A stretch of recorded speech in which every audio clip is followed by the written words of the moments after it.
مقام عظما تو آخرین دیدار نحسش با شیخ حسن توصیه کرده که باید اقتصاد رو از شر نفت خلاص کنیم. گفته که اقتصاد نفتی شر، بده، پیفه، اخه، زشته.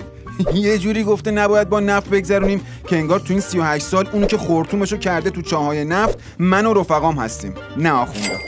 خب مردک، اگه همین 4 تا دکل نفتی مملکتمون نبود که شما آخوندا همچنان روزخون دوزاری مجالس گریه در بیار مونده بودین که.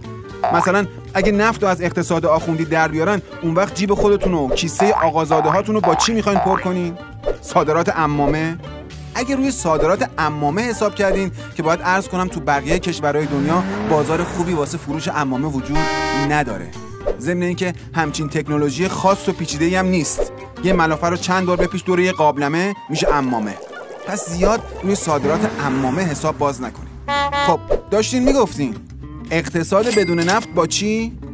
صادرات ژن خوبتون، سمند و پرایدتون، ارسال مداح و قاری لژیونرتون، مرجع تقلید خونگی با اشانتیون فتواهای پیزوریتون. نه خب پس چی؟ هیچی. پس دور خورتوم نفتی شده تو پاک کن، بعد اراجیف اقتصادی ببا. آی نفتی سالی 3 ماه نفتی، بعد از زمستون روزش سیاه نفتی.